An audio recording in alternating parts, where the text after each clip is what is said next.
Hey there, it's Taylor Reeh of the 1P versus 2P podcast. This week I was a guest on a separate podcast, Video Game Logic. It's a show hosted by Jared Arthur, also known as gaming psychologist Shrink. Also, a guy by the name of Caffeine Rage who runs his own YouTube channel called Gaming with Caffeine Rage. We chatted about a couple of things. One, the exclusive video we received about GameStop's Circle of Life program and how employees risk getting less hours for not meeting sales quotas. Also, some Twitch streaming and hype over substance in this industry. So, hope you enjoy.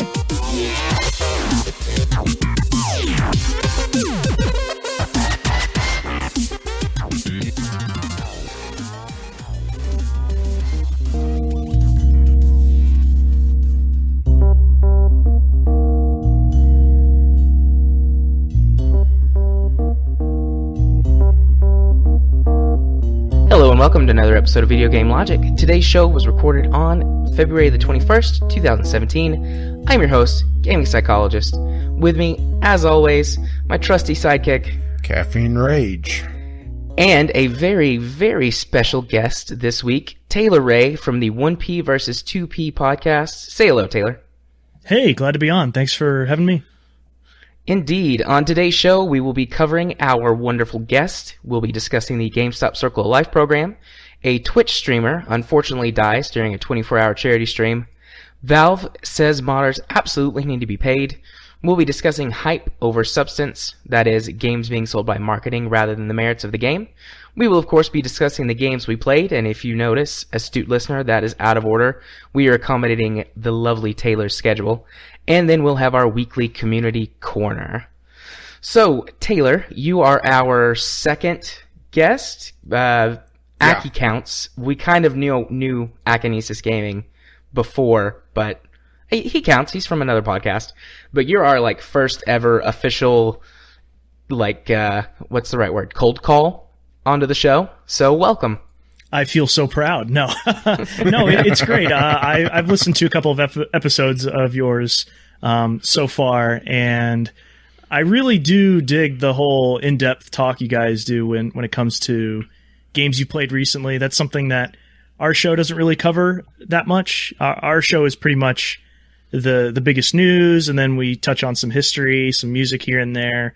But we don't really go too much in depth with games that we played recently. We only really put that in as filler, but I think we should start getting into that, considering that it's something that we all share in common. All of us, I'm sure your listeners are also the ones playing games too, so it's worth talking about, talking and reviewing the games. And oftentimes we just do that as reviews on our site, but I think we should bring it back to our podcast for sure. Yeah, that's definitely one thing you guys have over us is you have a site, and you've been doing this for longer. You've got about a year on us, I think. You started in 2015, right? Early 2015? That's right, yeah. Mm-hmm. Yeah, we started in early 2016, so maybe someday we'll have a site. I don't know, that's a lot of work. I'm kind of lazy. It was a lot of work acting getting like you'll end up doing it. That's true, you'd be the one who would do it. Well, it takes a little bit for it to get off the ground, and I think the most time-consuming part is promoting it, doing the whole social media stuff, sharing relevant articles on Facebook and Twitter and that kind of thing. But I have my co-host, who's also my brother, Ryan Reeh. He's a writer by nature, and he comes up with all these ideas, writes these editorials. I go in and edit them. I do all the fluff in terms of adding the images and formatting. And we actually work pretty well in tandem. I come from a radio and broadcasting background, so I'm much more comfortable with the hosting side of things and the audio engineering, the editing, that kind of thing. So we work pretty well together. It also helps that we grew up together. Yeah. I'm glad it helps instead of hindering. I told you I'm a therapist, so I see a lot of people who have issues with their family members, so I'm glad you guys have a good relationship. That's kind of an interesting thing that you do as that's really interesting that you do that as a day job, because it's so fun to hear other people who podcast who don't do it for full time. There are very few that actually, do this as their primary source of income, if at all. Even YouTubers, and I know Rage, you do that a little bit too. Yep. That's ultimately the dream, right? But so hard to do. But yeah, I find that interesting that you still keep up gaming as a side passion, as a hobby, right? Yeah, I mean, it's one of the things that gets me through, honestly. I mean, I've told some sad stories on here, and I've got a lot more that aren't appropriate to tell. So I come home and I hug my kid and I kiss my wife and I play some games. And, we do this for fun. I mean, we earn enough money through Patreon to pay for our podcast hosting, but we don't really make any money doing this. We just do it for fun. So. Hey, Patreon's not nothing. We don't even have No, that's not nothing. Yeah, it is enough to pay the bills. Yeah. So you kind of answered the first question I was going to ask you to kind of warm you up to our audience and let them know who you were, which was to tell a little bit about yourself. You kind of did that. Why don't you talk just a minute or two about your podcast? I have to say, I want to keep calling it the One Player versus Two Player podcast instead of the 1P versus 2P podcast. That's always so frustrating for me to hear that, but it's your show, so you can call it what you want. One of my biggest regrets is actually coming up with the name of our own show, because we quickly found out that it's very difficult to say and also implement across social media. Like, there are some sites that will accept the digit 1 first, and other sites that don't when it comes to things like URLs and naming our accounts and what have you. But I think for the most part, you get it, right? It is the original concept behind our show was to follow along the same formats of, if you've ever seen or heard the podcast of Pardon the Interruption on ESPN, which is two old curmudgeons arguing about the day's sports topics. Instead, we wanted to translate that into, right, that's the Cliff Notes version, right? I'm not doing it justice, but we thought we were going to do something to that effect. And in our first couple of episodes, we purposely took opposing views, even if we didn't necessarily agree with them. And it sounded pretty contrived, in my opinion. But then we started getting into the groove of it, and we realized that people aren't necessarily... And for me and my brother, we grew up together, right? So we have a lot of the same values. We have similar tastes in games and what have you. And we quickly found out that we were discussing things that we typically agreed on, we didn't disagree on. Such as the thing on which this I don't know if that podcast, makes it the more or agree-a-thon. less interesting. There's on this podcast, a couple of our listeners have called it the agree-a-thon, where we'll talk and kind of just agree over a particular topic, including our audience, but it still gives us discussion about what is going on with that particular topic, and we could still play a little bit of devil's advocate in the middle of all of it as well. Try to look at it at a different angle, but still generally agree over it. Yeah. And I think we have sort of the same thing going on in our show. But yeah, we do a little bit of, sometimes we if it's a slow news week, we'll actually do a tribute music episode where we pull up remixes of a game that had historical value. For instance, we recently did a Sonic tribute episode because it was 20 years since the first Sonic had come out. Same thing with Pokemon, that sort of stuff. Actually, now I'm already forgetting my own show. I can't even remember what anniversary it was for Sonic. I'm trying to think of off the top of my head how many years it's been since the original Sonic was I think it was the 25th anniversary. But anyway, I was about to say, my it drift. seems like it's a little over 20. Oh, okay. Sonic had some really iconic music. And so the idea, you're right, 25th. Yeah, exactly. So I think what I wanted to do with our show was create something that I knew I would listen to and find something unique, because there are a lot of gaming podcasts out there. I'm sure you guys listen to a few yourself. Yeah. I mean, the major ones when it comes to my subscribe list are like Giant Bombcast, for example. And so I wanted to do something. Exactly. And so when it comes to podcasting, it's sort of a crowded space, right? It's very difficult to find that niche where you're coming up with new ideas or new perspectives, or new segments or new formats that hasn't already been done. So that was kind of the idea behind our show, the 1P versus 2P podcast. But we also wanted to say our piece through written pieces too. So it's on our site, 1pvs2p.com. Is that enough of a plug for you? Have I taken up too much of your time?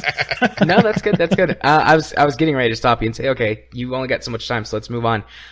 So listening to your podcast, well, for us, we tend to focus almost exclusively on PC. We do some mobile stuff, and every great once in a while, a console something will sneak in here outside of like the big news topics. Yeah, the big thing has been the Nintendo Switch coming up, which honestly has gotten some lukewarm reaction with our audience. Yeah. So, what is your gaming platform of choice, Taylor? I get that question all the time, and I really can't name one specifically, but I will tell you that I own the most games for PS4 in the current generation, but I spend recently, in the past year, I've spent the most time at my desk playing on my PC that I built myself. So I have a mini ITX build, just a small gaming rig, but runs pretty powerful stuff. You know, it runs Witcher 3 on high settings, which I'm very happy about. But nice. Yeah, I can't say I have any specific platform. Like I never call myself a fanboy of one over the other. I own everything. I have the Wii U, the PS4, the Xbox One currently connected to my TV. I also do a lot of mobile gaming as well. I used to be an iOS user, but now I'm on Android. Yeah. Attaboy. Yep. Yeah. I quickly realized that was definitely the way to go. But yeah, I find myself more and more often playing on my PC for sure. Awesome. Okay. How do you feel about pre-orders? Pre-orders, they're the devil. No. Yes. You're my new best friend. Sorry, Joey. Our first commandment, we have this thing that we've been putting together just over time, our commandments of the VGL podcast, and the first one is thou shalt not pre-order. I think that's a pretty healthy habit to have, really.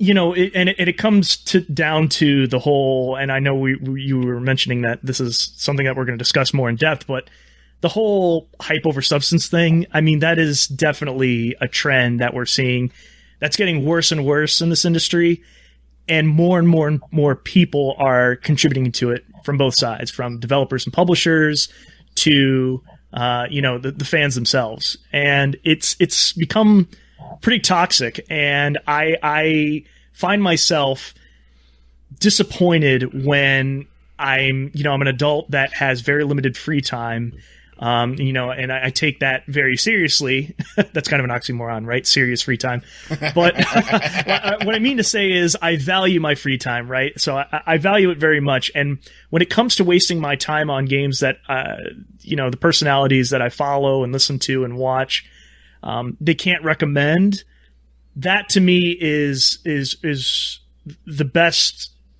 thing to follow before purchasing a game. And it also comes down to, if you're having a family. I don't have a family per se, I just live with my wife, but price definitely comes into consideration, right? It's very hard to justify a $50, $60 game on launch unless it's something spectacular or that you're going to be dumping a lot of hours into. That's my opinion about it. It's not even just $60 anymore, because then you have to factor in all the extra DLC that they've been putting in, the season passes, and microtransactions. Well, I was about to say microtransactions that's been going into AAA gaming. Yeah, I mean, I have some disposable income, but I buy maybe one brand new game a year, and then the rest of them I get on Steam sales and stuff. So I bought probably the only new game I'll buy this year today. I bought Halo Wars 2. Uh-oh. It's really good. I'll talk about it in length when we get to games we played, but it's really good. I enjoy it. Video of that. It's not without problems, but I'm a huge Halo fan, so. Well, see, there's the problem. I stopped playing on consoles around the PS2 era because a lot what they were doing with the online for the Xbox and the PlayStation 3, I just detested, and I went to PC after that. Right. And the cancer has spread to Nintendo with them doing paid online. Right. We'll see how that goes.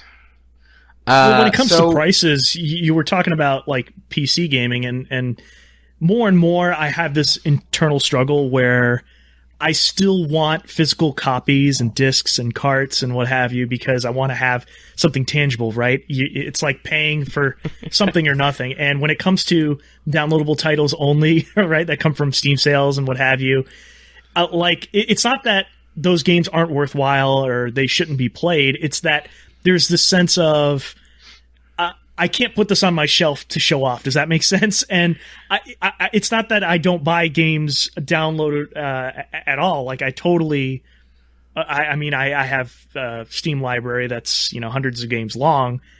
It's just that I always prefer the physical copies over the digital. It's physically impossible for me to have physical copies of my library. Even if I just did the CDs myself, I would have to dedicate an entire room to it. Yeah. You've got what? Are you up to 1,300 now? 1,300 games on Steam? 1,400? I passed 16. Oh, good lord. Remember, I get review copies. Yeah. Yeah. I've got... I get something like between 3 to 5 or 6 random indie games a week. And that's nice. And that's on average. I have big weeks where I'll get 10 to 15. Yeah, my Steam library is getting close to 500. But no, I get where you're coming from, Taylor, but I'm the exact opposite. I hate physical stuff. After I moved to college and then to a little apartment and then now to my little house, I just don't have room. So I'm like, meh. Well, I will say that I do miss the physical manual from especially older PC games where they have a lot of lore that you can sit down and read. But that's not a thing in general anymore. Now everything is in tutorials. Or if you do something like Destiny, everything is on their website and it's not even in the game. Oh. Yeah, and so more and more games just don't include those manuals anymore. And yeah, I don't know. It's always that convenience versus cost versus physical space that it takes up. And there's always that debate. And then the other thing is I always have this strange fear that Steam or Valve is just going to go bankrupt someday and they're not going to have that dead man switch and we're never going to be able to access our games anymore. Yeah, that's the big fear. Yeah, exactly. I have that irrational fear that's never been codified. And it's not just Valve, right? It's every service. It's PSN, it's Xbox Live, it's wherever you buy downloadable titles. And that I have this irrational fear, like I need to buy the physical copies because that I can always play. I can always pop that in as long as my hardware works. Well, for example, I recently hit this with Desora. I'm not sure if you know them. They were essentially an indie version of Steam, and Steam doing Greenlight just kind of killed them because that was their entire market, was a more open version of the Steam idea with a digital distribution platform. But they went bankrupt and I lost a few games on there. Granted, nothing that I really cared about. And most of it was through just random bundles, mostly through the Groupies site, actually, now that I think about it. And I think most of those actually have DRM-free downloads there as well. So I didn't lose a lot, but it still shows that it is a possibility. Yeah. I mean, I don't think it's a completely irrational so stock fear. up on hard drives.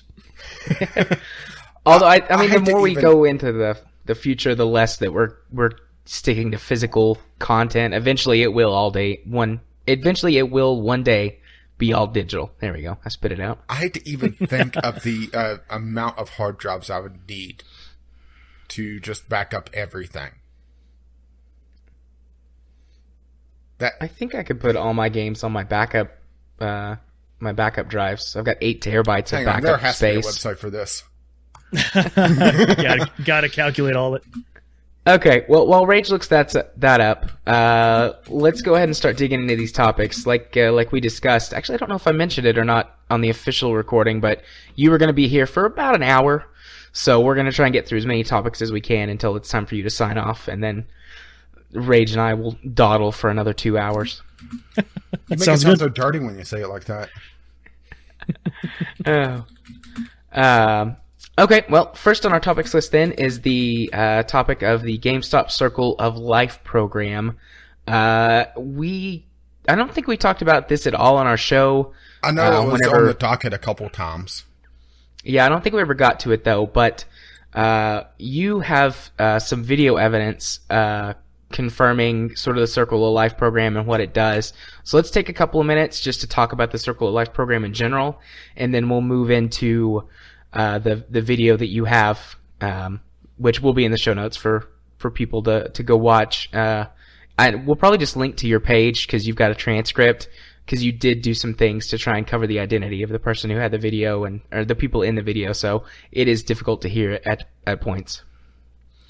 Yeah, it was a weird situation. That there was a story that came out a couple weeks ago. I think it was broken by Kotaku, but it had sort of been discussed in a lot of places on NeoGAF and a bunch of forums. But it mostly confirmed a lot of the rumors that employees had to meet certain quotas, but in a very strange way. And if they hadn't met certain sales quotas, they were either threatened to get fired, or they were given a lot less hours. And the video that we actually obtained was actually this recording where this guy walked into a GameStop. I won't say where or who it was or who the manager was, but they talked to a store manager directly and got the store manager to more or less confirm what Jason Schreier of Kotaku had reported originally, which is to say, well, sort of, I should say. He got him to confirm that the employees definitely get less hours, but they're not necessarily fired over these kinds of things. But the weird thing about it is the Circle of Life program that makes it so strange and unique and caused a bit of an uproar was that it sort of penalizes new sales. And what I mean by that is the Circle of Life, basically the whole concept behind it is you want to sell somebody, a customer, right, a video game, right? Once they beat it, they want to trade it back in and use that same credit to buy something else in the store, right? That's the Circle part of that policy. But the problem is the way that this program has been enacted for the company is that it's based on percentage quotas of overall sales. So what happens is if you sell a new game or console in store without either let me look up my notes here real quick, without either doing a couple of different things to offset that cost. So for example, if you have not sold a Power Up Rewards card, which is like sort of their membership rewards program, if you have not sold them a used copy, or there's no used trade-in that's been involved in the transaction, that goes against this sort of quota percentage, and essentially you're being scored on it as an individual working for GameStop. And if you don't meet a certain percentage that is set per store, then they consider you to be a low performer, with your job being on the line, essentially. Right, and the way I understand it is it doesn't matter if you sold, $2,000 worth of stuff during whatever your sales period was. If not if a certain percentage of it wasn't used or add-on items like their Power Up Rewards program and stuff, then it didn't matter, because they get so much more profit from used games because they don't have to send any of it back to, or have paid for any of it from a publisher or a manufacturer if it's some of the other stuff that they sell, like toys or I haven't been into GameStop in forever. I don't know what all they sell. Same here. Now, but I've actively avoided GameStop for a long time. Well, that's actually part of the reason why I'm a PC gamer, to be honest, because it's it's not impossible, but it's a lot harder to be a console gamer and not deal with physical stores like GameStop, and that's really the only video game stores around here are GameStops. But was it GameStop also caught destroying a lot of used copies, creating artificial scarcity not too long ago, a year or two ago, I think? Yeah. Wasn't that with classic? It was with a lot of older stuff that was still perfectly usable. It was just they wanted to destroy it to try to drive up prices, I guess.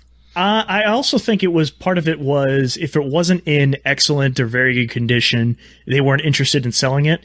And I think that's what that was the whole disgusting part of that whole story, was that these games were not necessarily in, like new condition, but they were still playable, but they were destroying them nonetheless. And it was both carts and discs, right? These are goods that are never going to be made again, theoretically. And and this was being done in their distribution center. They enacted this retro game program. They were accepting trade-ins recently within the past 5 years.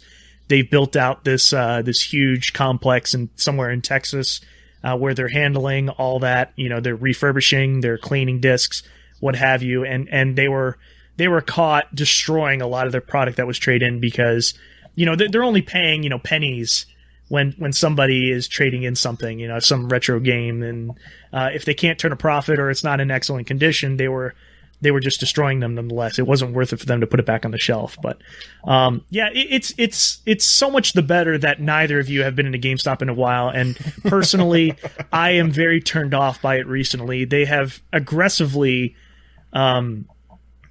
it's almost like you're being attacked as soon as you walk in the door. There's someone with a tablet in hand saying, "Hey, how are you doing?" They don't really want to know the answer to that question. They just want you to sign up for something. They want you to pre-order something. They want you to trade in something. It's very, very awkward. They really don't leave you alone. In our culture, when we shop as Americans, we just want to be left alone. We want to browse. We might ask for help if we need it, but for the most part, we don't want to be approached. We want to be left alone when we're most comfortable, right? And it's just, it's so awkward. It feels like a very scummy car sales deal. It feels like you're walking onto a lot and a salesman is walking up to you with their greasy palm. That's what it feels like every time I walk into a GameStop now. So honestly, I stopped going. I felt like that the last time I went to a GameStop. Well, this ought to give you a bit of a timetable. The last time I was in a GameStop was I needed to pick up a World of Warcraft time card because of issues I had at the time. And I decided to see what PC games they had. And their PC section was, the latest World of Warcraft expansion, the latest WoW killer at the time. And that was about it. This was before they even started selling Steam cards. And let's put it this way. The GameStop I was in, this will definitely tell you the time frame, had more space dedicated to used GameCubes. Which, this was pretty far into the Wii life cycle. It's been a while. Yeah. Like I said, I've been actively avoiding GameStop. They had more space dedicated to GameCube, just used GameCube setting out, which, looking back at it, I see why, because that is a lot more profit for them than they had PC gaming completely. Well, the other awkward thing is that they're getting into merchandise much more than they are into games. And they bought out ThinkGeek. I want to say it was 2 or 3 years ago at this point. ThinkGeek was just known for selling novelty items, action figures, you name it. It wasn't just gaming related. It was just geek related, Star Trek, Star Wars, licensed merchandise. And now I would say 60% of their store is that, or at least some of the local stores that I've walked into. I live in Washington, D.C., and it's less and less shelf space dedicated to games themselves, and very, very few new games in stock. And bringing this back to the whole Circle of Life story, the other problem that was being reported was that because of this program, because of the whole percentage quotas for used game sales, trade-ins, pre-orders, the reward card subscriptions, essentially if a customer would walk in just wanting to purchase a new game or console, employees were incentivized to lie and say, "Oh, we don't have that in stock, sorry, but why don't you buy this used copy?" Or, "Hey, let me look online for you. Maybe we can find that for you through our GameStop website," which was also accepted as a business practice. Yeah, and that was...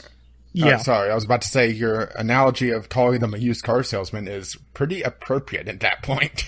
Yeah. So it's kind of gross. And just to give you an idea of,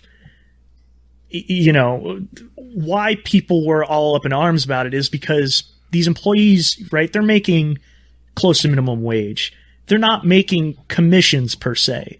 So yes, they're on the floor to make the company money, but just like any other retail store, you look at Walmart employees, right, making the same salary, I'm going to assume, and for the most part, right? they're not out there in the store aisles trying to sell you a loaf of bread. And they're not going to get penalized if you don't buy that loaf of bread. In GameStop's case, that seems to be the problem here. They have limited staff in these stores. They're trying to push the used game merchandise because, like you said, Rage, the used game sales are, vastly, the profit margin for those are vastly more than that of a new game sale. So that's why the company develops these quotas to encourage that kind of stuff. And also, you were saying that they buy the retro games for pennies on the dollar. That's really what they do just in general. It's very rare that you even get a decent amount for anything but the latest hot game that they can't even keep on the shelf. And even then, they give you a pittance. These games are pure profit for them. Several years ago, when Guitar Hero 3 first came out, I broke my guitar. I got mad. I threw it across the room. Damn Dragon Horse. And at the time, it was right after Guitar Hero 3 came out, so they didn't have the guitars separately. You had to buy a new game. And I was like, well, I was talking to the guy at GameStop, and I was like, well, how about I just buy this and then just trade the game right in? Literally right after I bought it. The game was wrapped in plastic inside the box. And he was like, sure. And I got, I think, $22 for a brand new game wrapped in plastic. For Guitar Hero, I kind of understand that a little bit because it doesn't really work without the peripheral. But, still, that's not even half of the full price of the game. It's terrible. It's kind of a bummer, How old was I then? High school? Sometime in early high school? I think. Yeah, I remember. I don't remember. Well, I tried to trade in a couple games, and they were wanting to give me... this was PlayStation 1 era, and I can't remember what it was exactly, but they were pretty recent and in brand new condition. Just, out of the plastic and played. They wanted to give me less than $5 for each for 2 or 3 games. I said no and kept them. Yeah, GameStop was... The last time I went to GameStop was probably 2 years ago. I was cleaning out the last of my physical collection, and I had gotten a couple of GameStop gift cards, and so I was going to go trade them for Steam cards, Steam Wallet cards. And I took in every game that I couldn't sell on eBay to GameStop. And I think I got maybe $5 for a stack of 15 or 20 games that I couldn't sell on eBay. And that's what they're banking on, especially when parents are walking in, uneducated parents who don't necessarily know the value of the games that they're trading in, along with their kids. Again, these kids, want to play newer games, and they're banking on that, right? And they're going to make huge profits off of the games that they're trading. And I understand that. It's a corporation, it's a business, and I understand why they're paying pennies on the dollar. That makes sense to me. The part that rubs me the wrong way is how aggressively these employees are trying to push used games and are quite obnoxious in talking to you. And the fact that they're not willing or either, and the other part of this is, even if they're not lying and saying that their new stuff is not in stock, right? Your new game that you haven't pre-ordered, all of a sudden we don't have that available here. They already have limited stock in their stores anyway, so why wouldn't you go online, order on Amazon, have it at your doorstep on release day, and it's going to be cheaper regardless? They're definitely, I think, in the death throes, and they're going to eventually have to get into the online-only business. I don't see GameStop surviving on their current business practices. It's just not sustainable, and you see less and less and less used game sales, and you see a lot more people either trading or selling their stuff online strictly. I know I have done that personally, and just anecdotally, I'm noticing that more and more GameStop stores, at least locally for me, they're closing, and there must be a reason for that. And this circle of life policy, there must be a reason for that as well. It sounds like they're really, really hurting, and they're trying to push their used stock much more aggressively. So it's really, really, really sad. And there was even this isn't just me talking, out of my ass, so to speak. But the last... That's okay. We do that here sometimes. Sometimes. Right? You have to be a podcaster and be able to do that. Their sales figures, according to their latest financial report, they definitely have been weaker than expected. And that just, to me, screams desperation. And I feel really sorry for the staff, for example, at Game Informer, who's employed by GameStop, or, someone who's making minimum wage, or the passionate store manager who's working their tail off, not making much, but supporting their own passion, right? You do see, and you can actually talk to the employees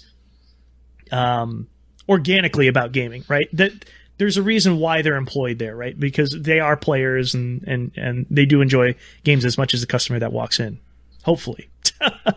Yeah. The big problem GameStop is going to have in a couple console generations is I see the consoles going full digital, not the next generation, but probably the one after it. And they're going to be in a lot of trouble then. They're going to have to, well, you were talking about how they are moving towards a more merchandise-focused storefront, and that's really what they have to do to survive, to be honest. Because there's going to be, their gaming section will be just a list of just gift cards, which I'm pretty sure that's what their PC section is nowadays. It's just their assortment of Steam trading cards of different denominations.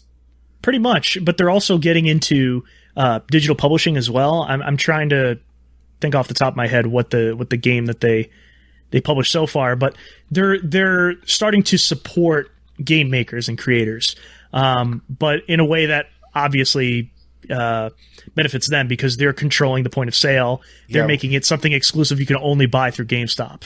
Yeah, which is a bit ironic considering how much they've hurt game makers in the last several years. Right, exactly. The used game sales, they're not seeing $1 of that stuff, which has led to. Do you remember the whole Xbox One fiasco? Yeah, well, I was going to bring that up at one point. Is that the Xbox One talking about just cutting out used game possibility overall, and I completely understand why the console gamers were up in arms about it, because that is a way to offset the higher price that console usually has. Not always compared to PC, but usually has compared to a PC game, is that the price is higher and they're able to offset that. Yep. Exactly. Yep. Song of the Deep, by the way. I looked That's that up. what it was. The game that GameStop has published. So memorable. Yeah. I was about to say, I've never heard that. Neither have I. Apparently it's on PC, Xbox One, and PS4. Hang on, Googling. Well, if you ever do walk back into a GameStop, you will quickly hear about it as they hound you as soon as you take a step in that door. I kind of want to go into GameStop this week during a little bit of downtime, or maybe when I eat lunch or something. Just go in there and see. There's only one left in my town. There used to be 3, and there's only 1 now. Well, show them our blog post and show them the anonymous video we recorded, and that'll scare them. No, I'm kidding. I'm kidding. Of course. Well, I'm looking at Song of the Deep on Steam, and it doesn't look bad. It just doesn't have really any marketing. Kind of ironic considering, a storefront. Oh, I do recall GameStop. They were marketing it hardcore. They had like exclusive figures and plushes and stuff. Yeah, but that's the thing, is that they're marketing to the people that go into there and actively avoid them. True. Yeah, true. So that's fair. They're playing to a captive audience essentially, because the console gamers really have to deal with the devil in this point. Either that or wait on shipping from something like Amazon, because, like I said, and I should preface that with saying the nearest GameStop is about 50 minutes away from me, because I live out in the middle of nowhere. But they are still pretty much the only game in town. But I see what you did there. One of my biggest regrets, seriously, is trading in back in the day when I was in high school, when the Game Boy Advance SP, when they were having all those limited editions and skins, and they sold this NES Classic Edition, basically, like the the clamshell on the top looked like the top of the actual NES console, and when you'd open it up, the buttons appeared just like the NES controller, and so I didn't think anything of it. I bought it. I had used it a while, but I decided I needed to trade it in quickly because I was at that point where I'm a high schooler. I don't have much money. I'm not making much money, and I can't afford my own hobby. So I quickly traded it in, and then you look at the prices for that thing now. It's a collector's item, and because it was so scarce, it can go for hundreds of dollars. Oh. And I shoot myself in the foot because I'm like, oh, if only I could go back in time and punch 18-year-old Taylor in the face and say, don't trade that in. It's not worth it. Some money.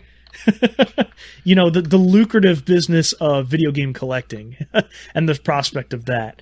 It's a dark path for sure, but now I'm at that point where I if I'm buying something, if I'm buying a console or a handheld, I'm hanging on to it. I almost can start like a mini museum in my man cave someday. Yeah, I just looked it up on eBay. It looks like some of them that like broken ones, $75. Wow. Parts only, $77.95. So in box, $500.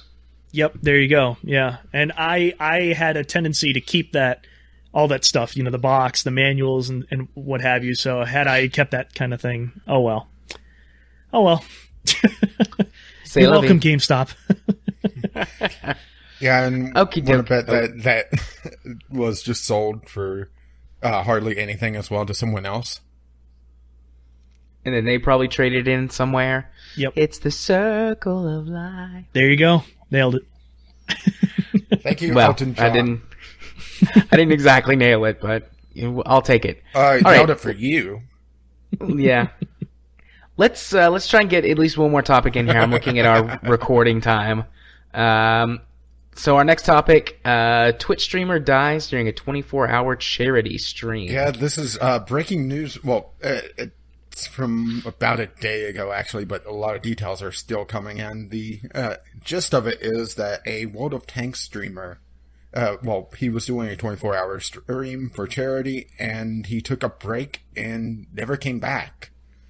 And after several hours, someone on his Discord channel, one of the mods there, contacted or was attempting to contact him, and a detective that found the Twitch streamer confirmed that he died.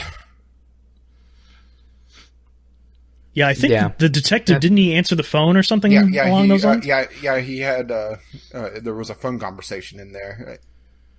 It was, like I said, details are still a little scarce, but it brings up an interesting topic, which is why I have the secondary link to a Kotaku article about Twitch streamers who spend their lives on camera, and how Twitch really encourages you to do these marathon streams. Well, I mean, Twitch really plays into people's voyeuristic tendencies. A bit, yeah, but streaming is an interesting form of entertainment. All entertainers, or not all, but many entertainers, you'll hear them do interviews. They're like, yeah, I don't know how I do it. I don't know how I attract these people. I just do what I like. And they have a lot of psychological problems because they don't handle the spotlight very well. They just happen to be people that everyone likes. Yeah, just how and many Twitch times have we seen thrusts that live onto people? It's one thing for, like Matt Damon to make a movie. It spends years in filming and production and all of that. And then, he reads some critics' stuff about it. They like it, they don't like it, whatever. But on Twitch, especially if you're a popular streamer, you can have 10, 20, 30, 40, 50,000 people watching you.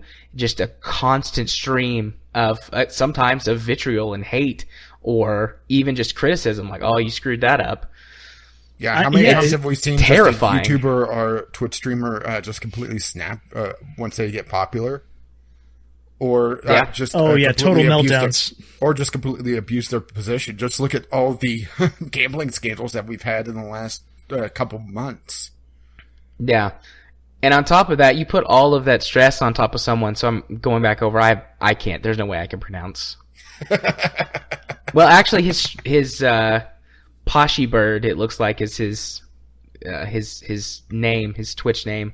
But it says in the article that he was known for drinking and smoking and, heavily on stream. Yeah, and also, so you combine... And something else that I saw detail-wise is that in the last couple weeks, he's been doing a lot of marathon streaming, over 12 hours a pop. Yeah. That's going to take its toll. My money there's precedent for this. Yeah, my money is either on some sort of sleep deprivation issue, causing like heart arrhythmia or something, or I think more likely is that he threw a blood clot. Yeah, I wouldn't be surprised if he threw a blood clot because he spent so much time sitting. He had one build up and then it got into his stream and it got into his heart, or if he just straight up had a heart attack. Yeah, a stress related heart attack. Yeah, which Twitch streaming. A lot of people think that it's just, turn on the camera and play a game, but there is a lot more to it. Granted, I'm not a streamer, but I am a YouTuber, so I do understand a little bit of what's going on. And I sit and look at the comparison of what I do compared to what a Twitch streamer would do. My biggest recording nights is this, and when I record RimWorld, which is at least 2 hours, usually about 2.5 to 3 hours of content for RimWorld. So roughly about the same, but RimWorld's me talking a lot more, so it's a lot rougher on my throat. That would be a night of streaming, and that for me is a week's worth of content for RimWorld, and that's me doubling up on episodes for it in my rotation. So if I did it like I do all my other content, that is 4 days out of the 7 taken care of in 2 hours, two and a half hours. When you and I used to do Monday Night Kerblecast, which that feels like a lifetime ago at this yeah, point. Really. But whenever we used to do that, that was really difficult because we had to perform for that audience for 2 or 3 hours at a time. Yeah, dance, monkey, dance. It's the performance part that is the most difficult for people to understand. Like, I consider myself an outsider when it comes to Twitch streaming. I feel like the grandpa in the room that, the curmudgeon that's looking at him like, oh, these youngins and they're streaming. But do you want to borrow my cane? He does have a cane. I honestly have tried it myself, and I find it very difficult to entertain others when nobody else is in the room but me and my cat. Oftentimes you're speaking to 0 people, but the idea of live streaming yourself and that sense of instant gratification is sort of dangerous, but also addicting. And it's not as easy as I think people on the outside perceive it, especially for non-gamers. They see it as this sort of waste of time. And honestly, for the folks who look up to YouTubers and these Twitch streamers that make a living off of doing that, that's like, a moonshot for those folks. It's very difficult to break through and come up with an audience to sustain yourself. And I understand there are offsetting costs like Patreon. If you have a small following, Patreon can help you out. But the PewDiePies of the world, these people are dedicated hardcore streamers, and it's very difficult from you starting from scratch nowadays. Perhaps several years ago when this was sort of a fledgling industry, that might have been different. But now it's so hard to just break through and get that gratification unless you're doing something extreme like a marathon, for example. Or one of my favorite examples of this is like there are a couple of streamers out there who play Overwatch with different modded controllers. Have you seen this kind of thing? Do you know what I'm talking about? No, I have not. I've seen the Winston controlled with a bunch of bananas. Exactly. That's what I was getting into. Dude. Yeah. Yes, I've seen that. Okay. Yeah, that's what I was going to talk about. Is really the only way that you can break into it is some sort of niche. A big one is actually speedrunning games these days. A lot of speedrunners go live on Twitch, and you'll watch someone play like the first level or 2 of Super Mario Brothers, the first Super Mario Brothers, for hours and hours as they perfect their runs. That's about the only kind of streaming that I like to watch, honestly. Every once in a while, it's just it's fascinating to me to watch them kind of work. I absolutely and practice, love watching games done quick. Absolutely, same here. I take the time to watch that. Granted, I usually go back and watch the VODs because I rarely catch the games I want to catch. But it's the same general idea, is that you have to find a niche, or you have to just marathon long enough to be able to build up at least some of an audience to get higher on the page, because it's kind of the problem that a lot of little indie games have on Steam. There's not a really good discovery tool on Twitch. You go to the game that you want to see, then it lists the streamers by popularity. Who has the most viewers? Who has the second most? Who has the third? And you have to go really, really down the list to find someone that is brand new to the streaming, to be perfectly honest. Either that or go to a very niche game, a game that just isn't being played by anyone. And that's what at least one person in the Gotaku article was talking about, was that he made it big by playing a game that nobody else was just playing at the time. Yeah, well, with getting any audience members at all, Taylor, I don't know if you know this or not, but we stream, at least when I don't have the plague, we stream twice a week. And it's mostly just for interaction with our community, and most of our views come from community members. But every once in a while, random people will show up. And Factorio actually has gotten me the most random views out of any game in months that we've streamed. Those 2 nights that we streamed Factorio, I got like a dozen random people show up to watch the stream. That's interesting. The only game I've come across that I streamed, or that I've streamed personally, I should say, is Heroes of the Storm. I play that game way too much. I was never a MOBA fan before. I hadn't played League of Legends or Dota 2 before, but I really fell hard for Heroes of the Storm. And when I streamed that, I had all of a sudden, 10, 20 people watching me at once, and I was like, oh wow, this is great. And then the next time I did it, I actually included a call-in and showed my Skype username, had very awkward live calls as I'm playing online with people watching me, which was not a well thought out idea. I should just leave it to anonymous people in the chat for next time. But yeah, it was a strange feeling. It was something that I was very inexperienced in.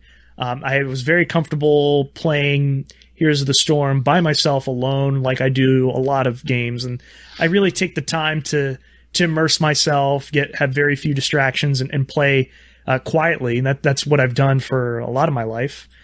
And my brother's the same way too. If he were on the show, I think he would agree with me. And I found myself very uncomfortable with the streaming aspect. It almost felt like I was working instead of playing. Does that make sense? Did you ever get that feeling?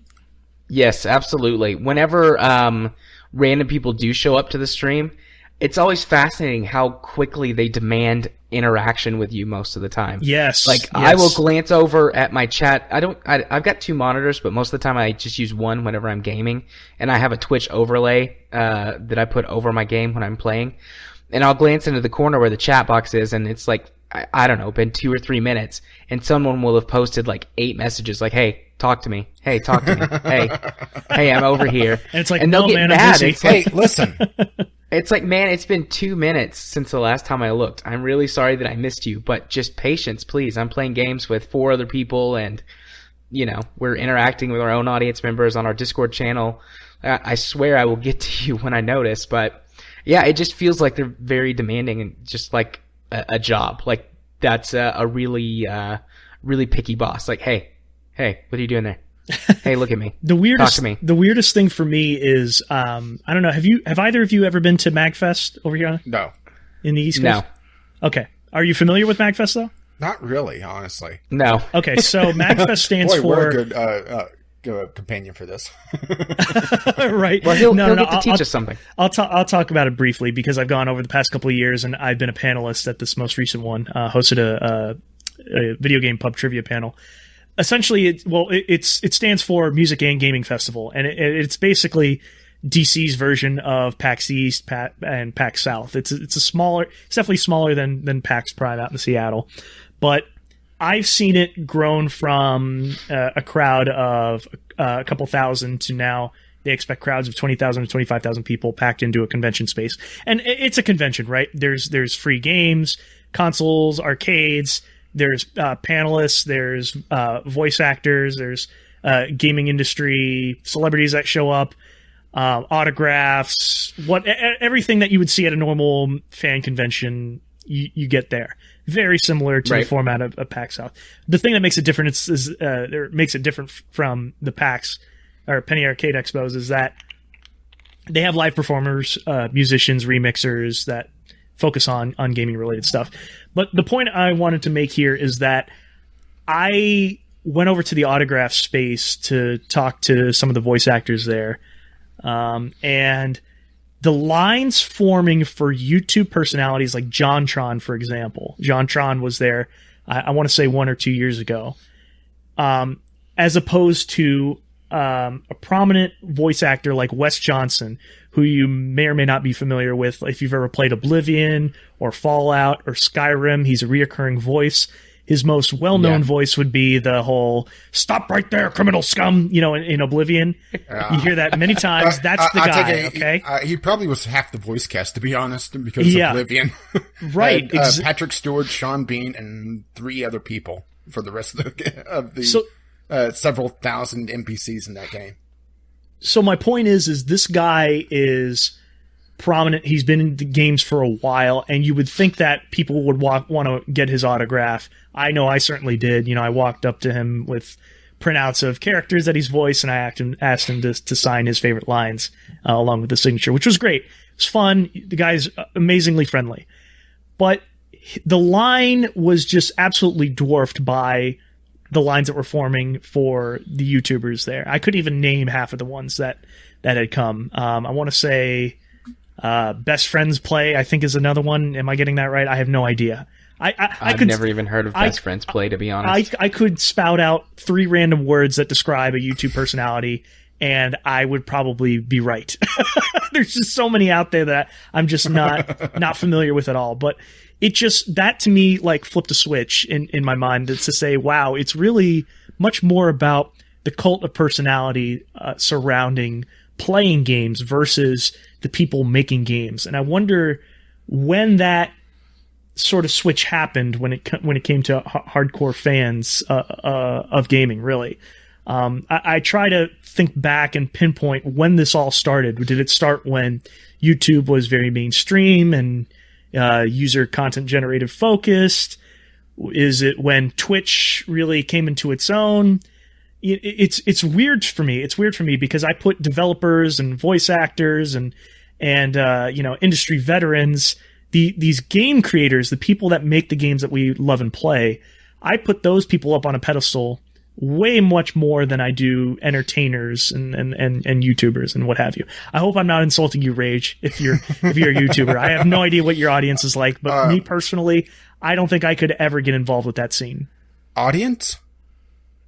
No. You've got a little bit of an audience. I don't mean a little bit of one. I don't mean to say audience, but it's just this weird thing. I'm joking. I do have a few people that pop up every so often. That's actually outside of the VGL community.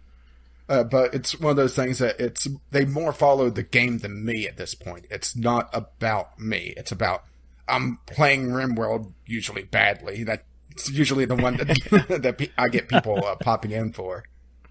And they're talking about the game and not me. So it's not hit that point for me yet. But they come for the game and stay for your sultry tones. Oh, those poor people. Velvety smooth. Haven't heard that in a long time. But it's weird because, I went to PAX South. When was it? I'm terrible with time frames, so the people I went with, please forgive me. It was a year or 2 years ago. Anyway, it doesn't matter, I guess. The point is that first thing you do when you walk on the show floor is see this massive booth with Twitch promoting. They have streamers there that are signing autographs and streaming actually right there on the spot. And then you see like no lines for a bunch of indie developers that are showing off their games very proudly and some really cool stuff. That's out there on the show floor is just being dwarfed by people, sitting huddled around, crowded around a Twitch streamer at that booth. I'm like, you could do this at home. Why did you come to PAX to do this? Is what I wanted to say to all of them. Yeah. It's so surreal for me. I can't relate. It's very weird. Well, since we're kind of already on the topic, and let's make this even more of an editing mess, should we just go ahead and skip to the general topic, the hype of games over their merits? Well, I was going to ask, since we're coming up on the hour mark, if Taylor wanted to stick around for more topics, or if you wanted to start wrapping up. Yeah, I have no problem. We can cover this part. I have a lot to say about that specifically, okay. So I'll say my piece, and I'll leave you guys to Yeah, this topic originally got on the list because of our favorite bottle of glue, No Man's Sky.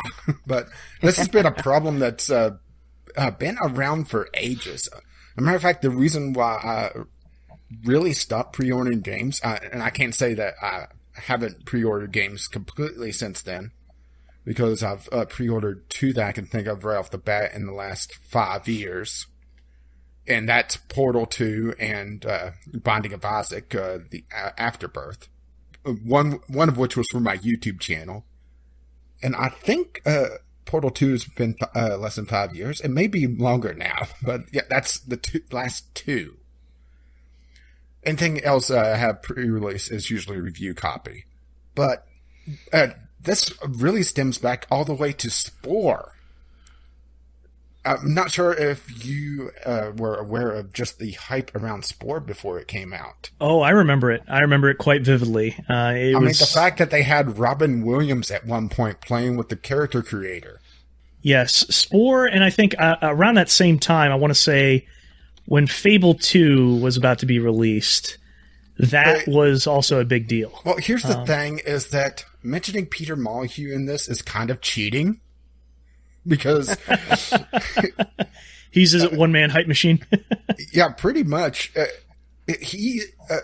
Granted, Sean Murray's kind of taken his place now just because Peter Molyneux tries to avoid talking to the press, but he can't help himself.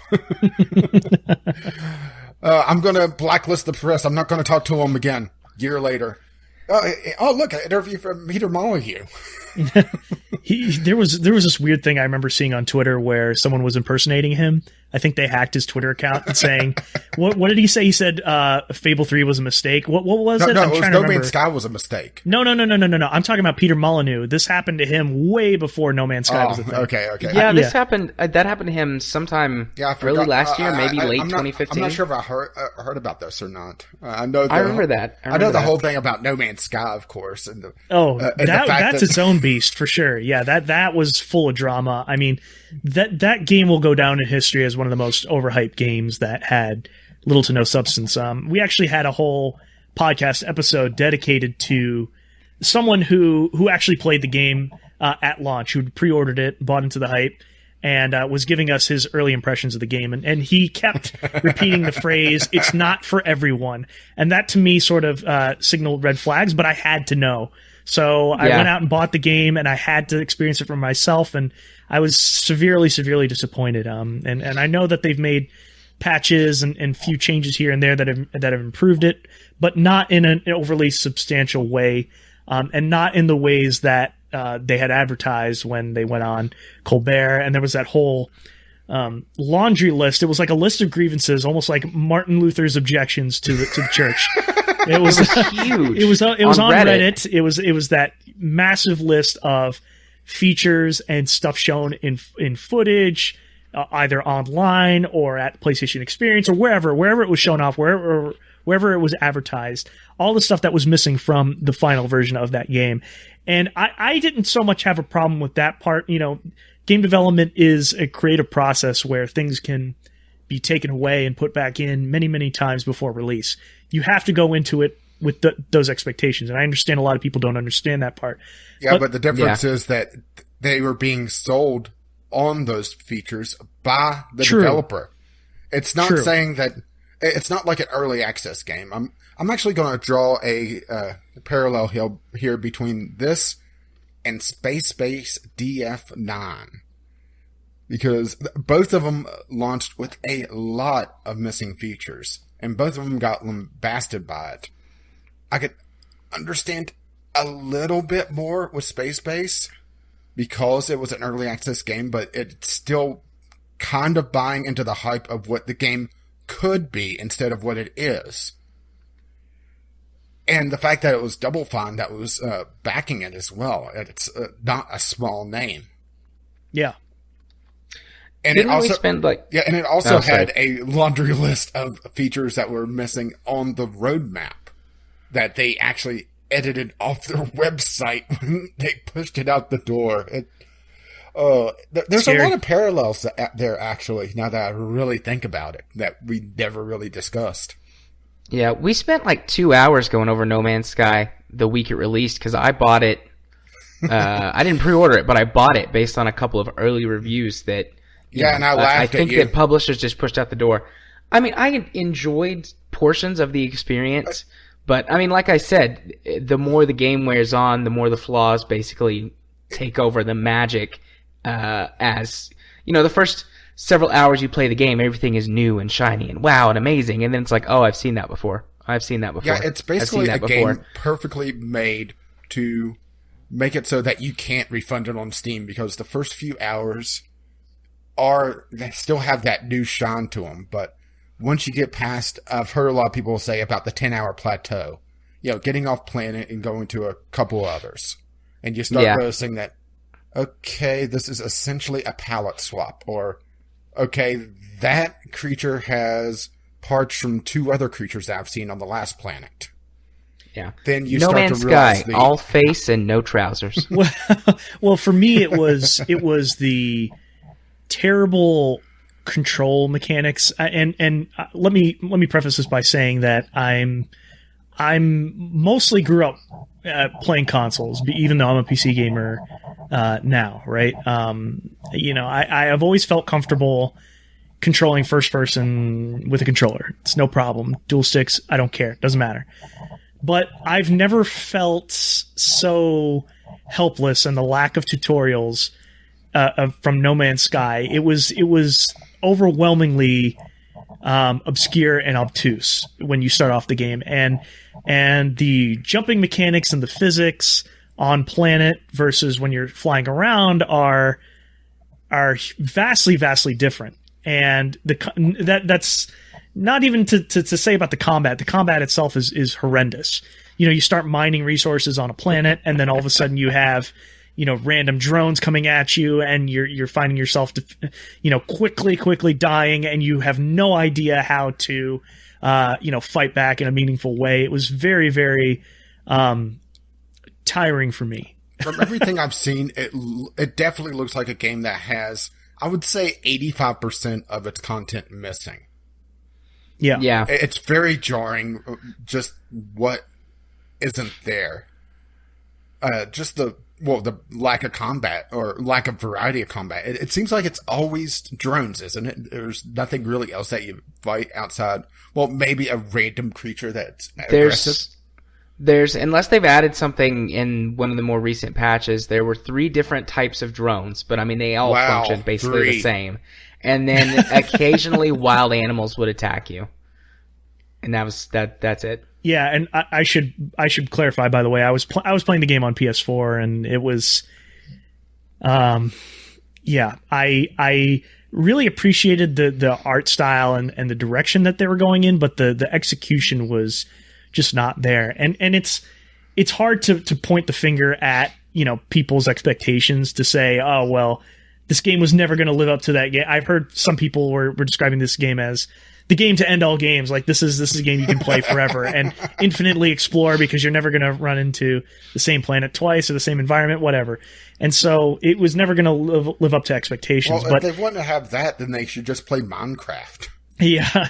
So people just sort of build these illusions in their heads, and there's no chance that most games will ever fulfill those. And even if it wasn't No Man's Sky, right, that was overly hyped, not only hyped by Hello Games, but also Sony. Sony had a big part in it, and they even walked back after all the negative press that it was receiving. They were walking back their support for the game. They were like, I don't know if you saw some of those statements by Shigeru Yoshida. I remember. Yeah, we talked about which is like, wow, you're shooting yourself in the foot over here. Now what indie developer is going to come work with you exclusively? it was which very I hesitate awkward. to call No Man's Sky an indie game just because it was backed so heavily by Sony to begin with. Yeah.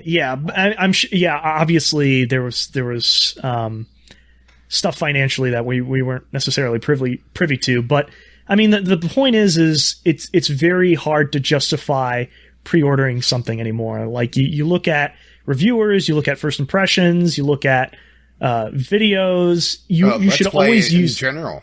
Yeah, you should always use these to influence your purchasing decision. Always.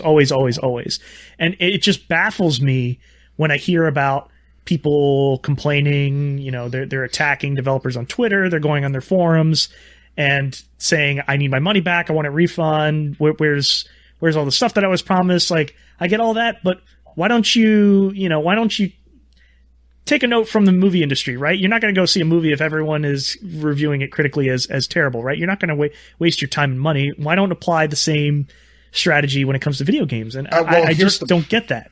Well, here's the problem is that we've talked about this before, but we are the enthusiast. We are not the average gamer. The average gamer is the one that goes into GameStop and picks up something off the shelf that when the salesman suggests.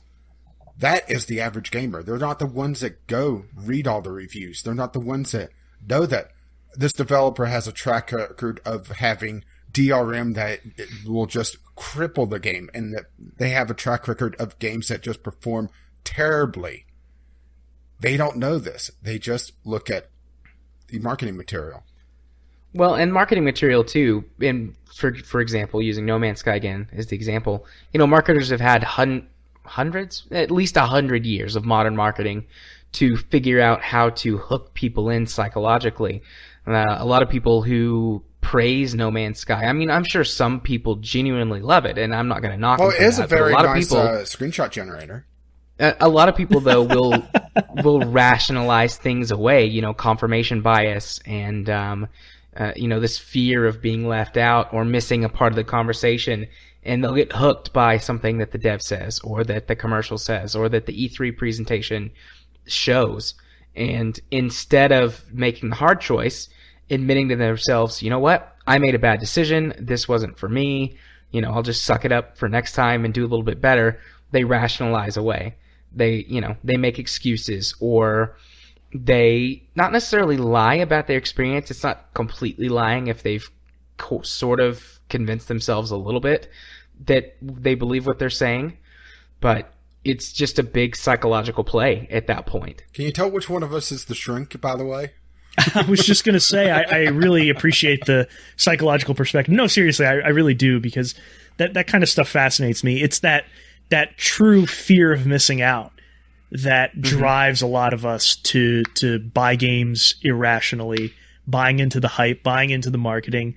And a lot of it is just noise. It's everywhere. It's not only an ad on a video that you're going to watch. It's on TV. It's on the Super Bowl commercial. It's this AAA marketing is just everywhere. And a lot of it's noise, but then you're right. I guess you hit a point there, Rage, is that the average consumer sees that stuff and buys into the name, and not necessarily they're not going to go out of their way to read a review, look at their Metacritic score, or look at a gameplay video with no commentary, for example, and so they can make their own conclusions. Like, it's just it takes a lot of time to pay attention to those kinds of things. I get that part, but if we as consumers keep pre-ordering games, we are encouraging the sort of toxic business practices that developers and publishers are trying to push out there. No Man's Sky being one of the critical examples here. If we were to take a step back and not pre-order anything, I think we could change the industry in a meaningful way. It's not going to happen overnight, and I'm not trying to build a crusade over here, and I'm not trying to say... We are.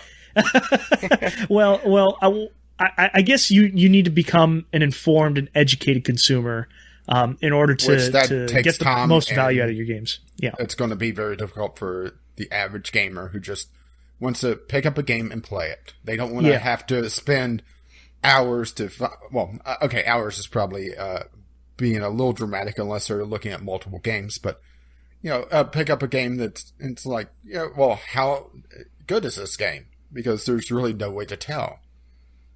And Right, yeah. also, well, even the what material we could use is also kind of muddied by the fact that the early stuff out there by streamers sometimes is really directed on what they could do. Look at Shadow of Mordor. How they had it where if you wanted to get an early copy, you had to agree to basically not show anything detrimental or possibly detrimental to the game. Granted, that ended up being a bit of a moot point just because the game turned out to be good. But the thing is still there, that they tied down the ability to show bugs. They had to... I think you had to generally talk positive about the game. I don't think that they allowed a lot of criticism about it, if I recall correctly. Granted, it's been a while since that story broke, and I haven't really heard anyone talk about another game that's done that since then. There was a case with Bethesda with the most recent Skyrim re-release with Special Edition. A lot of outlets didn't receive the game pre-release. But then Bethesda's basically, well, not basically, they have said that they're not doing pre-releases at all anymore. No. But here's the thing with that, review though. Code completely. And it's kind of funny, the very first game after that was Dishonored 2, which was a mess on release.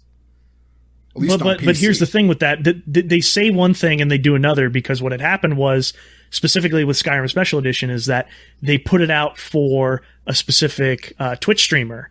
I forget who it was specifically, but that one person had exclusive pre-release coverage for it, and they knew that they had a contract with this streamer to put it in a positive light. This was an enthusiast, and he literally was the only person to play this game before its release date.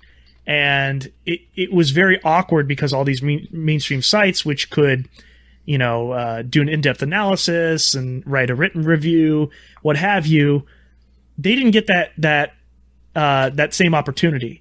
And yet Bethesda was coming out and saying, well, we're not giving out any free review codes anymore. But they literally contradicted themselves. And it's this utilizing streamers for, positive pre-release marketing hype versus getting something, I don't want to say completely objective, because no review is completely objective. Everything is subjective.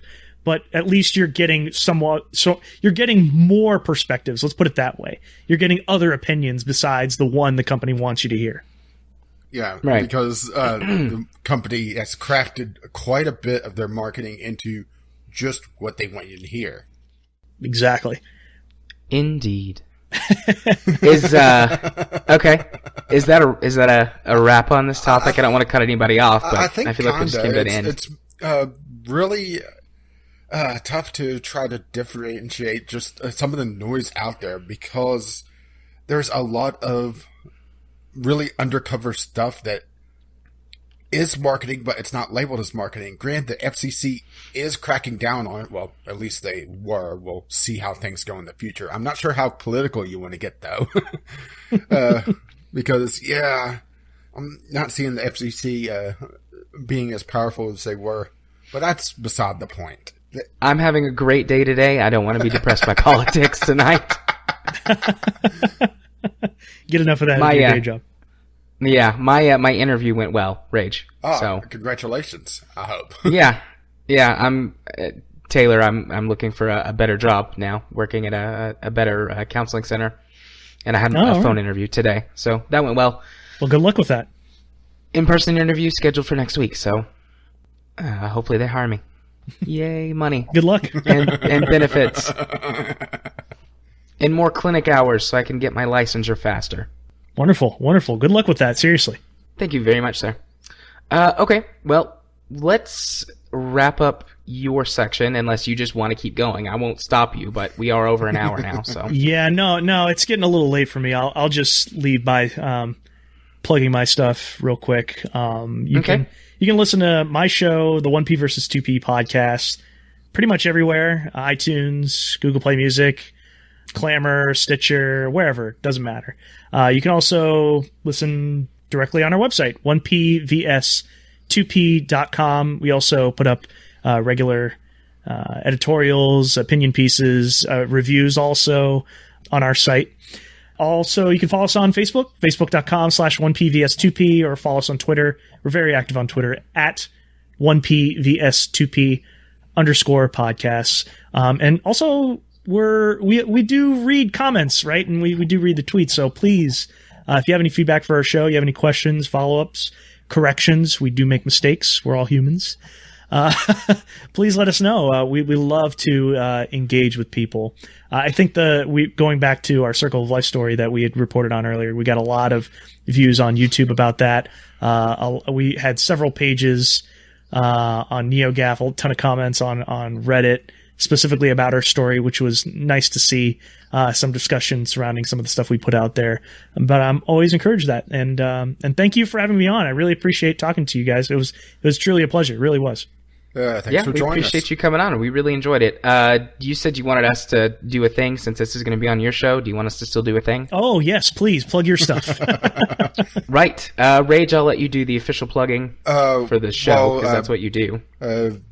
We're Video Game Logic. You can find us on our Podbean site, VGLpodcast.podbean.com. And you could also email us if you have any questions for us, vglpodcast@gmail.com. Our Twitter is also VGLpodcast. Yep. My personal Twitter is @JMA4707 if you want to follow me. I talk about all kinds of stuff and I love to interact with members of the community. And then if you want to follow my YouTube channel, it's Gaming Psychologist. Wonderful. And I have a YouTube channel as well, Gaming with Caffeine Rage. I have 3 Let's Play series because I'm absolutely crazy. Why do you think I'm with a shrink all the time? I'm not sure I help. I also do steal that line. That's a series great. I call the Sunday Sampler, which tends to be just first impressions of a random indie game, and occasionally it's actually a good indie game. And the podcast is on both of our YouTube channels as well. And I also post on Twitter, Gaming with CR. And I had a bit of a rant this week because I saw someone talking about how they're delaying their game because PC gamers are thieves, essentially. Oh boy. Can we just talk about that a little bit? You'll have a whole episode to talk about it. Well, thanks again, guys. I'll say goodnight to you, and good luck with the rest of the show. Thank you very much, sir. We might do this again sometime if you're up for it. For sure. We'll keep in touch. Maybe we get your brother on too. That'd be fun. Definitely. Yeah. Well, he'll hear it and then decide, make his own judgment call. Fair enough. I'll allow it. No. You have a wonderful night, sir.